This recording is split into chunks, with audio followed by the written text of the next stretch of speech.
성경에서 대표적인 위대한 인물인 다윗의 인생을 살펴보면 크게 두 부분으로 선명하게 나눠지는 것을 볼 수 있습니다.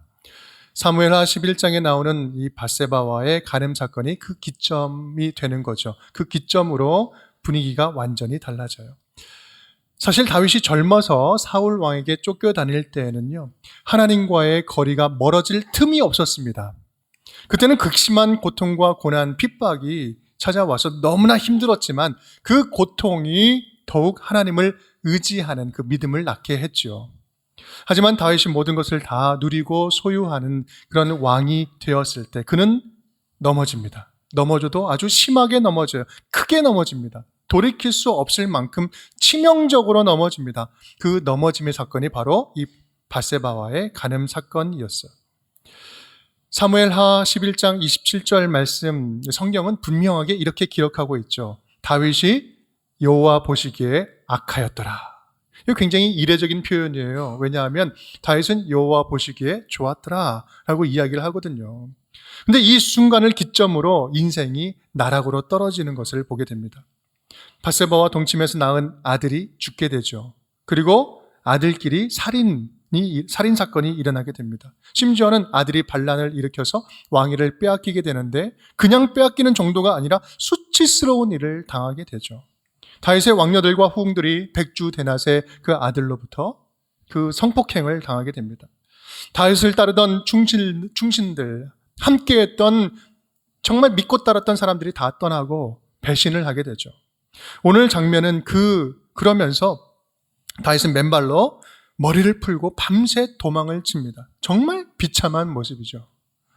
오늘 장면은 바로 그 피난길에서 생긴 일입니다. 시므이라는 한 사람이 나타나서 다윗을 비난하고 저주하고 있는 것입니다. 그런데 그가 하는 내용은 더 듣기가 괴로웠어요. 이 다윗이 상처될 말만 골라서 하고 있는 겁니다. 넌 아들에게 왕권을 빼앗기는 것이 이건 당연한 거야. 너는 원래 정통성도 없었어. 그리고 너는 살인자야.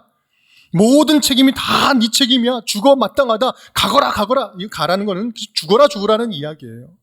여러분, 이것처럼 다윗에게 비참한 모습이 어디 있겠습니까? 인생 최대의 밑바닥을 기어가고 있는 현장인 것입니다. 그렇다면 이런 상황에서 다윗의 반응은 오늘 어떻습니까? 사실 지금까지 이야기를 보면 원인에 따라서 자연스러운 결과가 따라오는 이야기들이었습니다. 사울이 망하니까 자연스럽게 다윗 왕조가 일어나게 되는 것이고, 또 다윗이 권력을 지금 잃어가니까 사울에 속한 베냐민 족속 시므이가 와서 저주를 합니다. 어쩌면 시므이가 욕하는 것은 당연한 일일 수 있었을 거예요. 그런데 그러한 그 원인과 결과의 이야기의 흐름에 반전이 일어납니다. 그것이 바로 오늘 다윗의 반응입니다. 11절, 12절 말씀 우리 밑줄 친 부분 함께 읽어볼까요? 여호와께서 그에게 명령하신 것이니 그가 저주하게 내버려두라. 혹시 여호와께서 나의 원통함을 감찰하시리니 오늘 그 저주 때문에 여호와께서 선으로 내게 갚아주시리라 하고.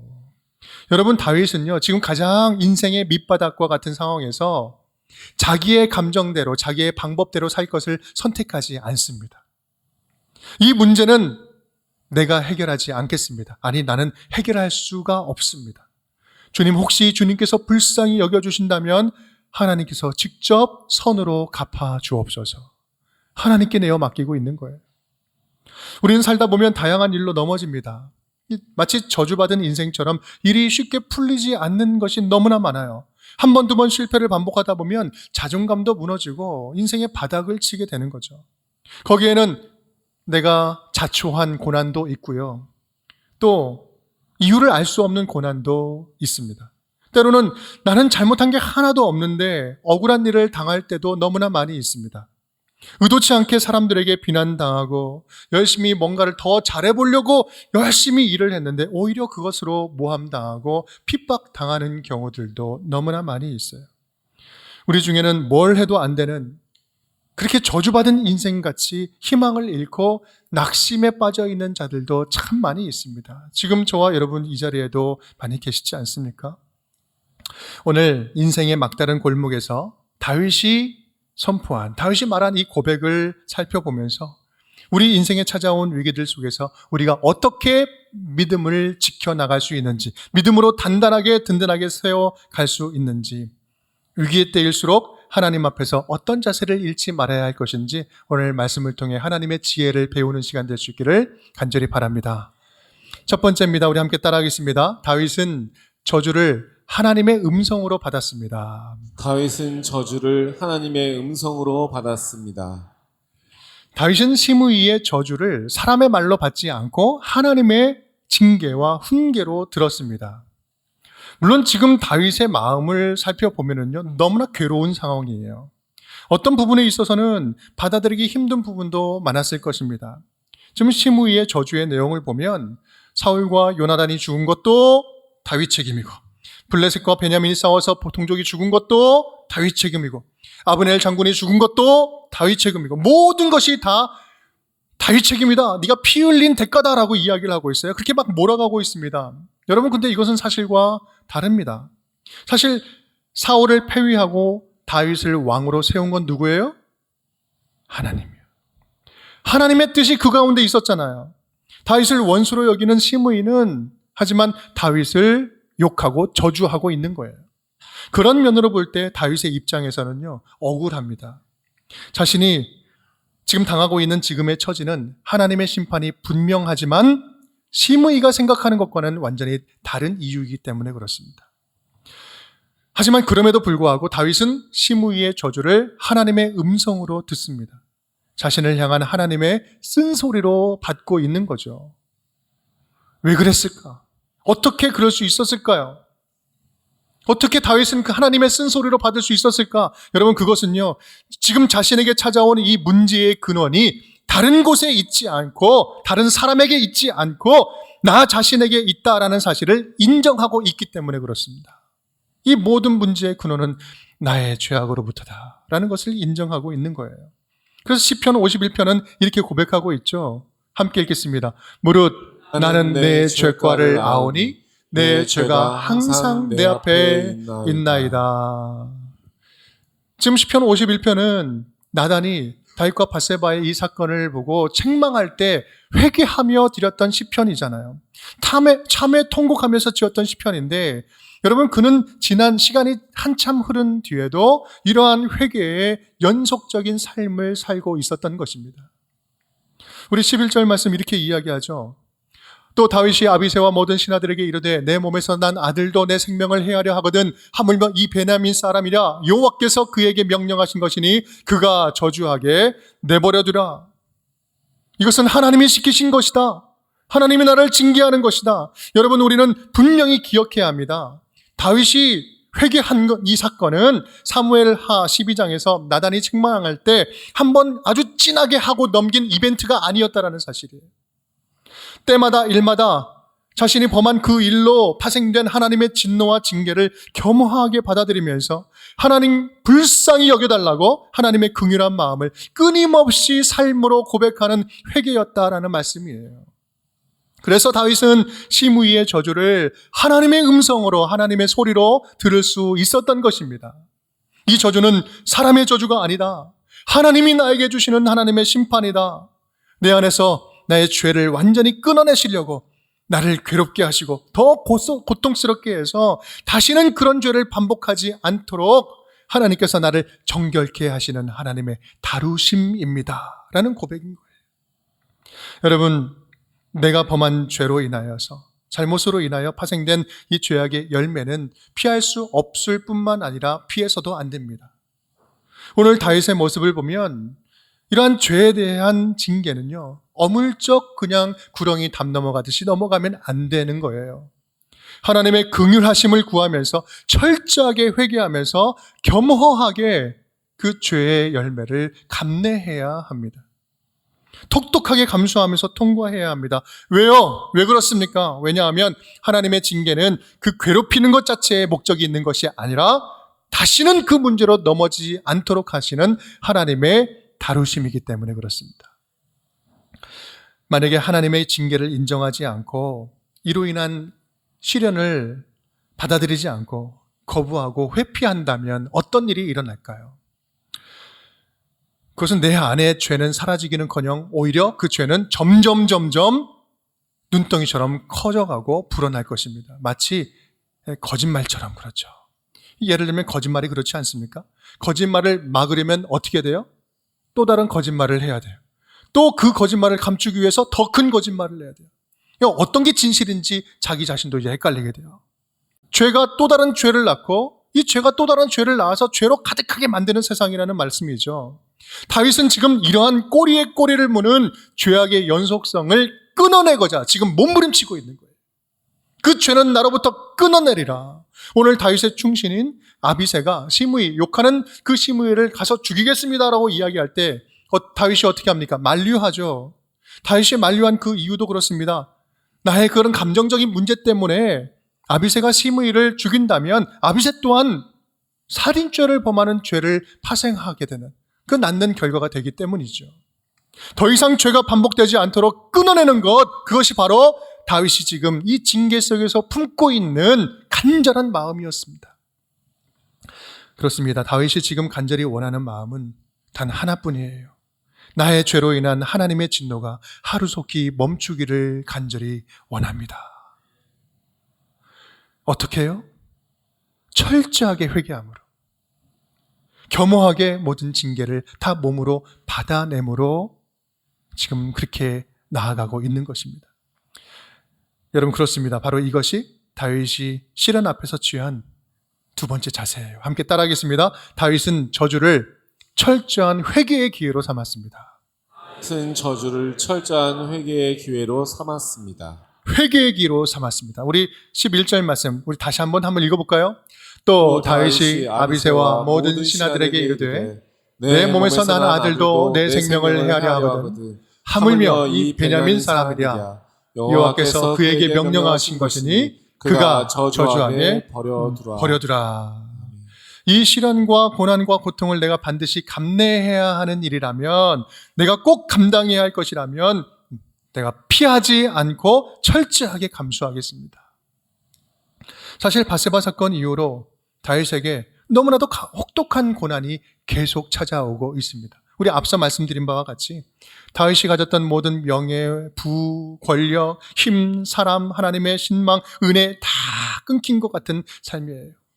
자존심도 바닥을 치고 있고요.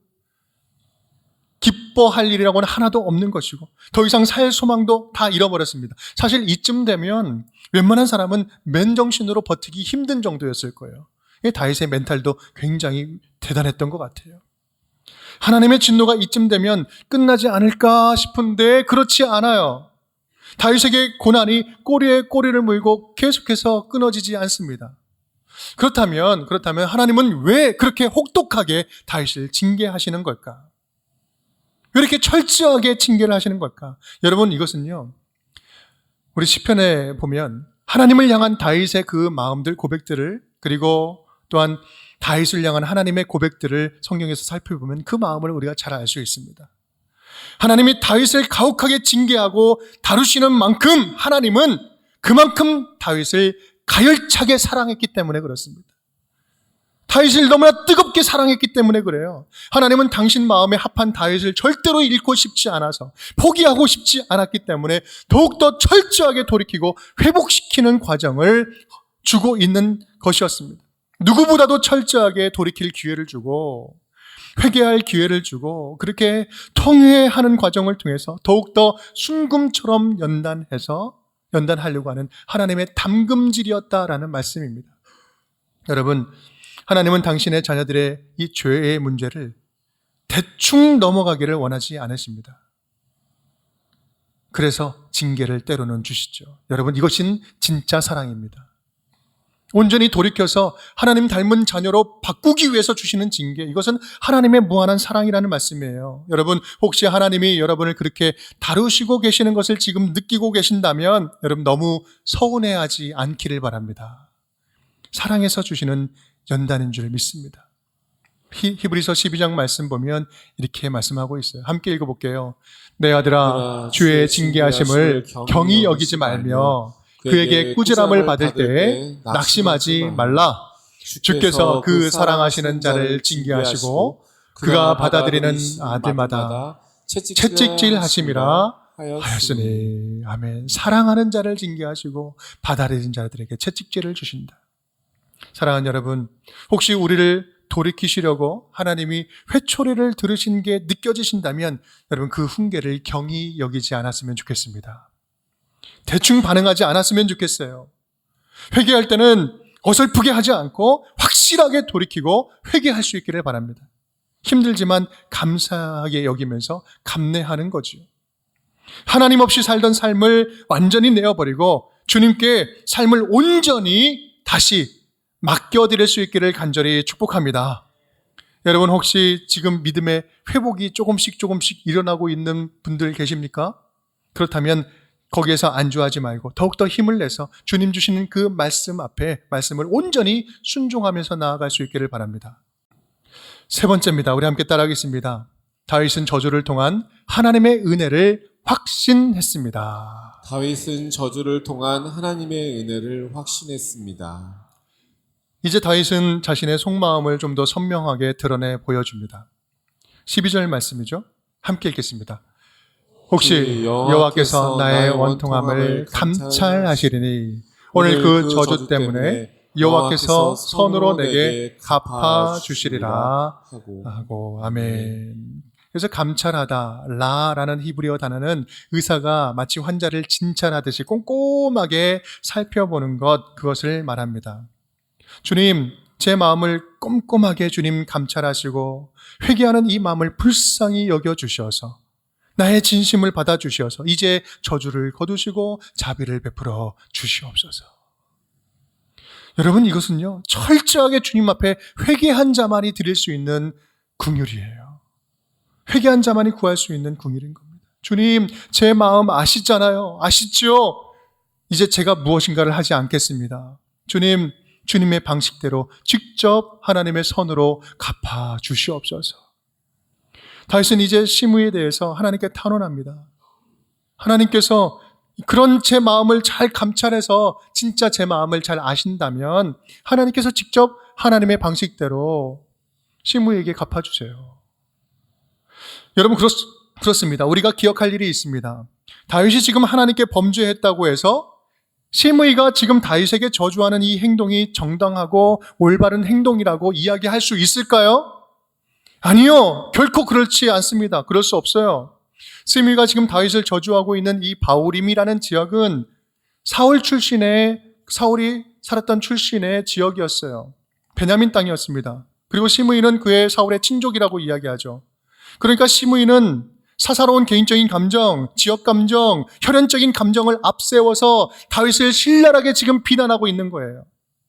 또 그는 다윗이 힘이 있을 때는 아무 소리도 못하다가 다윗이 힘을 잃고 처참한 상황에 처해지니까 가장 상처되는 말만 골라서 지금 하고 있는 거예요. 여러분 이런 행동 자체가 비겁한 거예요. 무엇보다 하나님이 부여하신 다윗 언약과 다윗을 통한 하나님의 통치에 대한 하나님의 그 큰 경륜을 전혀 이해하지 못하는 처사였습니다. 사실 그런 이유로 다윗은 당장 이 시므이를 처단해도 나름대로 명분이 있었어요. 하지만 다윗은 시므이를 직접 처단하지 않고 어떻게 합니까? 하나님께 맡깁니다. 하나님께 내어 맡기는 거예요. 로마서 12장 19절 말씀 함께 읽겠습니다. 내 사랑하는 자들아 너희가 친히 원수를 갚지 말고 하나님의 진노하심에 맡기라. 기록되었을 때 원수 갚는 것이 내게 있으니 내가 갚으리라고 주께서 말씀하시니라. 아멘. 내가 갚을 것이다. 내가 갚을 것이다. 여러분 이 고백은요 이런 내용과 같습니다. 우리 함께 읽어볼까요? 하나님 안에 있는 최악이 내 안에 있는 최선보다 더 완전합니다. 그러니 주님께 모든 것을 완전히 맡깁니다. 아멘. 여러분 이 시므이라는 인물의 말로를 아십니까? 어떻게 죽었는지 아세요? 성경은 보란듯이 이 시므이의 말로를 분명하게 아주 세세하게 낱낱이 기록하고 있어요. 열왕기상 2장 36절에서 46절까지 아주 긴 분량을 이 스토리를 설명하고 있어요. 내용은 이렇습니다. 솔로몬이 이제 왕이 되어서 시므이를 살려주기는 하는데 조건을 줍니다. 예루살렘에서 떠나지 말아라. 평생 이 예루살렘 안에만 있으면 넌 살 수 있다라고 이야기를 합니다. 그런데 3년째 되던 해 이 스미의 종들이 도망칩니다. 이 가드 땅으로 도망치는데 그것을 빌미로 나가서 가드 땅을 나갔다 들어온 소식을 듣게 돼요. 여러분 3년 만에 지금 거의 예루살렘에서 떠납니다. 여러분 이것이 실수였을까요? 아니요, 실수가 아니었습니다. 이것은 아주 의도적인 행동이었죠. 명령을 가볍게 여기는 행동이었어요. 이에 솔로몬은 그 소식을 듣고 불러서 이렇게 이야기를 합니다. 열왕기상 2장 43절 네가 어찌하여 여호와를 두고 한 맹세와 내가 내게 이른 명령을 지키지 아니하였느냐? 왕이 또 시므에게 이르되 함께 네가 네 마음으로 아는 모든 악 곧 내 아버지에게 행한 말을 네가 스스로 안 하니 여호와께서 네 악을 네 머리로 돌려보내시리라. 아멘. 여호와께서 네 악을 네 머리로 돌려보내시리라. 누가요? 여호와께서, 주님께서 네 악을 네 머리로 돌리시리라. 원수 갚는 것이 내게 있으니 내가 갚으리라. 사랑하는 여러분, 지금 혹시 억울한 일을 당해서 혹시 마음이 고통스럽습니까? 아니라고 아무리 해명을 해도 이미 낙인 찍히고 억울한 마음에 답답한 가슴 부여안고 있습니까? 그래서 당한 일을 나도 똑같이 갚아주고 싶다, 똑같은 방법으로 갚아주고 싶은 마음들 들진 않습니까? 여러분, 그러한 우리들에게 주님께서 오늘 말씀해주고 계시는 거예요. 로마서 12장 17절 말씀 함께 읽겠습니다. 아무에게도 악을 악으로 갚지 말고 모든 사람 앞에서 선한 일을 도모하라. 아멘. 제발 악으로 갚지 말고 악을 또 만들어내지 말고 선한 일을 찾아보아라. 선한 일을 도모하여라. 그런데 우리 안에는 그렇게 선한 것도 없고 악을 악으로 갚을 수밖에 없는 그런 연약한 존재이기에 공의롭고 선하신 아버지 하나님께 내어 맡기는 것만이 완전한 해결책이라는 말씀이에요. 로마서 12장 21절 말씀, 악에게 지지 말고 선으로 악을 이기라. 악을 이길 수 있는 방법은 선으로 덮어버리는 것이다. 탈무드는 이것을 이렇게 해석합니다. 선으로 악을 갚아라. 사랑하는 여러분, 우리 아버지 하나님은요, 지금 저와 여러분의 모든 마음의 부분들을 다 감찰하고 계십니다. 진찰하고 계세요. 세세하게 보고 계시고 알고 계세요. 마치 꼼꼼하게 의사가 MRI로 CT로 꼼꼼하게 다 진찰하듯이 우리를 들여다보시고 살피시고 우리의 감정을 함께 느끼고 계십니다. 우리의 아파하는 마음도 억울한 눈물도 너무 창피해서 누구에게도 말하지 못하고 주님 앞에만 통회하며 드리는 은밀한 회개의 기도를 주님께서는 듣고 계십니다. 주님께 우리의 마음을, 우리들의 이 연약함을 온전히 들고 나가서 내어 맡길 수 있기를 간절히 바랍니다. 내 스스로는 해결 방법이 없어요. 주님 손에 붙들릴 때에만 해결될 수 있는 것. 반복적으로 넘어지는 우리의 저와 여러분의 죄된 습관이 있습니까? 그거 스스로 뭔가를 해결하려고 하지 말고 주님께 들고 나아가 철저하게 회개하고 주님께 낱낱이 구할 수 있기를 바랍니다. 억울하고 원통한 일을 스스로 풀려고 하지 말고 악으로 악을 갚지 말고 하나님 안에 있는 선함을 기대하고 하나님께 들고 나아가 그 문제를 주님께 내어 드릴 수 있기를 간절히 바랍니다. 우리의 주님께 몸과 마음을 내어 맡길 때 진정으로 주님께서 행하시는 것들을 우리가 눈으로 보게 될 줄 믿습니다. 그럴 때 주님이 주시는 평안으로 주님께서 어떤 일을 맡겨주셔도 넉넉하게 감당하게 될 줄 믿습니다. 내가 선으로 갚아주리라. 내가 선으로 직접 갚아주리라. 오늘 이 약속의 말씀이 저와 여러분의 믿음을 다시 경고케 하는 약속의 말씀이 되기를 간절히 바랍니다. 그 말씀이 될 줄 믿습니다.